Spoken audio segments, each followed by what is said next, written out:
Semana de recta final ahora sí, de las campañas electorales en nuestro país. Viene a partir del próximo miércoles un periodo de reflexión, así lo califican las autoridades electorales. Se supone que los electores, los mexicanos que tenemos derecho a el voto, nos dedicaremos esos días justamente a pensar por quién queremos votar. Muchas veces lo hemos preguntado, ¿cómo usted vivió estas campañas? Aquí la pregunta, más allá de cómo llegan los candidatos, les repito, es cómo llegamos nosotros los que vamos a elegir quién gobernará este país, quién nos va a representar en el Congreso Federal y por supuesto en los congresos estatales, que habrá cambios de curules, aquellos estados donde también se elegirá gobernador o aquellos donde habrá presidencias municipales renovadas, alcaldías, por ejemplo, aquí también en la capital de la República. Muchas son estas preguntas que tenemos y por supuesto la pregunta mayor. ¿Realmente en estos 3 días que faltan algo cambiará justamente en la mente del electorado? Estas son las voces.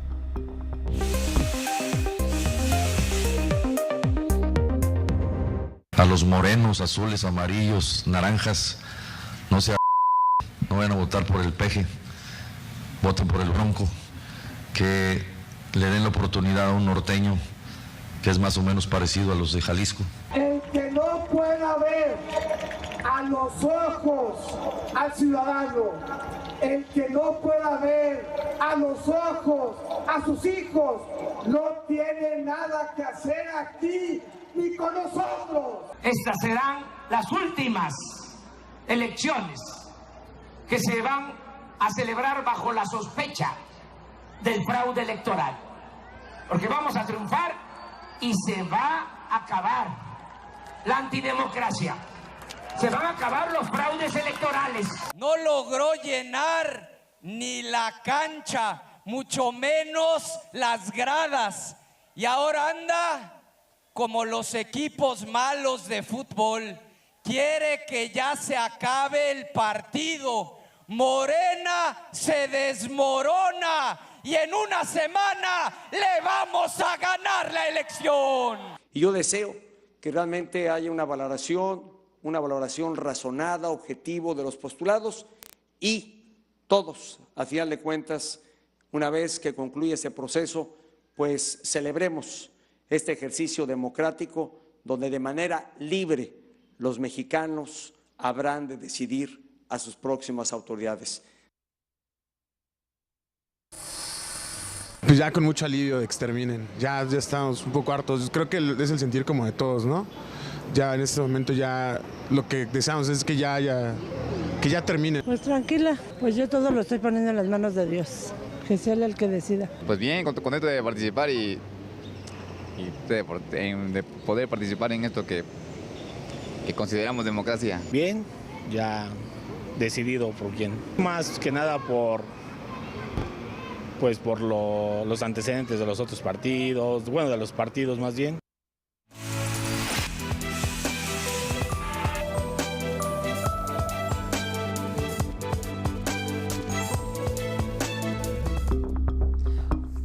Septiembre inició el proceso electoral, un proceso electoral que, como vemos, pues a todos se nos ha hecho larguísimo. Un periodo de precampañas, intercampañas, campañas, pero que si bien pues recordamos que inició todo esto mucho antes de los plazos establecidos. Y en este estudio, para analizar justamente cuáles son el sentir de los mexicanos, qué puede o no cambiar en este periodo de reflexión y obviamente también qué futuro puede esperarnos a nuestro país, yo saludo en este exégesis a Fernando Dora, analista y consultor político. Muchas gracias por estar aquí. Encantado por la invitación. Muchísimas gracias por estar aquí. Y bueno, coincidimos, me parece, todos los mexicanos, coincidíamos ahorita que estábamos viendo el sondeo y las voces, que eso ha sido un proceso electoral muy largo, con muchos, digamos, tintes de que se ha distinguido, digamos, todo esto, pues por ataques, descalificaciones, propuestas que no nos quedan del todo claras o que finalmente no lograron plasmarse justamente por todo ese ruido. Exactamente, es una campaña demasiado larga. En realidad vamos hablando de seis meses entre la campaña que inició en marzo y todo el periodo de campaña previo. ¿Qué es lo que pasa aquí? Estamos hablando de procesos que controlan los partidos políticos para posicionar candidatos que no tienen arraigo. Es decir, lo que vamos a comenzar a ver en otros niveles de gobierno, como legisladores y autoridades municipales, en el futuro es que vamos a tener personas que compiten para quedarse y eso genera otro tipo de dinámicas. Eso lo vamos a ver a lo largo de los próximos 3, 6 años, cómo esto va a cambiar. Ahora, ¿qué es lo que pasa aquí? Estamos hablando de la competencia contra la persona que para mí es, nos guste o no, el mejor comunicador político en México, que es López Obrador. Es alguien que corresponde a un nivel de entendimiento, un nivel de imagen que todo mundo lo entiende. Quizás si nosotros nos ponemos a pensar qué es lo que propone, no votaremos por él, pero lo entendemos. Y los otros que hemos visto liderazgos no muy sólidos, en realidad, mensajes demasiado vagos, y aquí la lucha en una elección no es una lucha por quién es el mejor, sino por ganar una imaginación sobre el país. Y si lo que estamos viendo, el puntero va ganando con una serie de imágenes que son de los años 70, creo que hay que comenzar a pensar que se hizo mal para no saber vender un cambio. Claro que aquí, pues sí hay que pensar justamente eso, que quizá México está escuchando lo que ha querido, obviamente, para la realidad mexicana. Digo, ¿quién no quiere un México sin desigualdad? ¿Quién no quiere un México sin pobreza? ¿Quién no quiere un México en donde haya mayores oportunidades? Máxime que se nos ha prometido a lo largo de muchos y muchos años y no se ha logrado. Vemos pocos avances justamente en los problemas más graves del país. Vemos que la inseguridad crece, la pobreza crece, la desigualdad. Entonces, más allá quizá de que esas promesas creamos que se pueden cumplir, queremos que se cumpla, me parece. Y aquí es un tema muy importante, es decir, cualquier político en cualquier país va a vender el cielo en la tierra, va a prometer lo que no puede cumplir porque es parte del juego. Ningún político va a hablar en realidad sobre qué se necesita para cambiar las cosas si eso implica perder márgenes de discrecionalidad.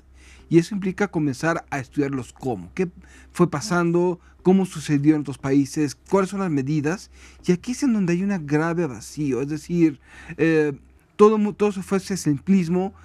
Un candidato que es altamente competente como funcionario público, como fue Meade, nunca supo explicar. Anaya nunca comenzó a vender el futuro, pero no salió de la caricatura de los supersónicos vendiendo tecnología. ¿Y qué pasa? Se entiende lo más básico, aunque tal vez sea lo menos rescatable, lo menos aterrizable. Y aquí no solamente es un problema de los políticos, es una cuestión de espíritu crítico. Es decir, se nos ha enseñado durante muchos años a creer que el político nos va a resolver las cosas, cuando en realidad si queremos jugar a la democracia, esto va de una solución como nosotros como ciudadanos que nos enteremos y que debatamos. Es decir, no solamente es que alguien nos diga la verdad, debemos de partir que nadie va a decir la verdad, sino que tanto nosotros somos capaces de analizar y de criticar. Y esto es un tema que es uno de esos grandes pendientes que tenemos como ciudadanos. Claro, que aquí nos enfocaremos quizá a mi siguiente pregunta un poco, que es lo que yo decía, más allá de cómo llegan los candidatos, que eso lo hemos visto a lo largo de las diferentes publicaciones, en los diferentes meses de las encuestas, que no ha cambiado prácticamente, el candidato puntero, pues finalmente ha sido coincidente en la mayoría de las encuestas, ¿no? Aquí la pregunta es, ¿cómo estamos llegando nosotros, el electorado? Realmente, ¿cómo estamos llegando a la decisión más importante para el futuro, no solamente de los próximos 6 años, sino de muchos años para el país? Estamos llegando cansados, incluso para mí que me dedico a analizar esto, ya se llega a un tema en donde ya es demasiado, es un tema en donde en vez de debatir, en vez de discutir, estamos hablando de la crispación, estamos llegando a un tema de sobresaturación y un tema en donde lamentablemente cuando estamos en este punto perdemos la capacidad de criticar. Es decir, por ejemplo, hay un autor muy interesante en Estados Unidos llamado Drew Weston, que es un manual de campaña, siendo él un neurólogo. Y dice que hay un porcentaje de personas en todas las ciudadanías que están tan convencidas de algo que ya no critican. Y eso lo podemos conocer como peñabots, zombies, panazis, maguichairos. Son calificativos de personas que ya están demasiado convencidas. No son tontos, son tan inteligentes que cualquier información que les contrasta encuentran un atajo. El tema aquí es cómo conquistar a esos 40, 70% que no están en esos extremos. Y el problema es que hubo tantas voces que se polarizan las opiniones y lamentablemente no hay una capacidad de reacción. Y creo que aquí el tema es, tenemos o nos dejamos caer nosotros en una estrategia de comunicación que polariza y no permite realmente reaccionar o no permite pensar y criticar. Y eso puso a los otros candidatos en una posición defensiva y a nosotros en una posición de hartazgo. Pase lo que pase, que gane quien gane y acabó esto. Claro que aquí, pues poner ese tema, ¿no? Finalmente quedan 3 días, digo, hoy se está terminando, digamos, uno de esos 3 días, nos quedarían prácticamente 2. ¿Algo puede cambiar? ¿Realmente todavía ese supuesto voto indeciso que existe, todavía es atrapable, digamos, todavía? Creo que siempre se decía, que en la segunda quincena de abril del 45, cuando ya los aliados estaban entrando en Alemania, los alemanes creían que Hitler tenía un arma secreta y que la iba a utilizar. Ahora, ¿puede pasar algo? Puede pasar, pero ¿cree que va a pasar? Esa es otra cosa, ¿no? Según hay mucha información al respecto, existen PDFs, documentos en donde se analiza ese voto oculto, que no creo que cambie gran cosa más allá de un 5 o 6% de la votación. Y también está otro tema muy importante: ¿qué operación de base van a hacer todos los partidos de cara a la elección? ¿Y qué tanto va a cambiar? Recordemos que no solamente se va a elegir presidente, se van a elegir 9 gobernadores, 28 congresos locales, ayuntamientos en 28 estados y Congreso de la Unión. Es decir, ¿qué va a hacer cada actor político, federal y local para eso? ¿Eso puede cambiar las cosas? Es muy probable que sí. Pero una cosa es eso y otra cosa es creer que van a cambiar. Por eso se llama pensamiento mágico. Y mi mejor recomendación es, quienes nos está viendo, vayamos a votar y vamos a votar por lo que creamos. Claro, que aquí hay que decir una situación. Finalmente hay muchas voces, principalmente los que están favorecidos por las encuestas, que han colocado este arroz ya se coció. Y que probablemente no cambie nada respecto a esas encuestas, probablemente sí. Que aquí me parece que el reto mayúsculo de todo esto es que vamos a tener un país y una realidad que no hemos vivido nunca. Así como en algún momento se habló de una transición con el Partido Acción Nacional, me parece que ahora es una transición con este candidato puntero de Andrés Manuel López Obrador, pero también con esa conformación de otros niveles de gobierno, como es el propio Congreso, con una realidad completamente diferente, algunas gubernaturas, algunas alcaldías, un México me parece que completamente diferente, y ese será el reto para todos. ¿Lo percibes igual? Van a ser equilibrios de poder muy distintos. Y aquí hay un tema muy importante. Todos nosotros nos quejamos de los Duarte, los Borges, todos los gobernadores que en estos últimos años han generado escándalos de corrupción tremendos, claro. Pero recordemos, todos ellos tuvieron hasta 70% de su congreso local para ellos mismos. ¿Qué significaba? Pudieron hacer lo que quisieran, no lo hicieron solos.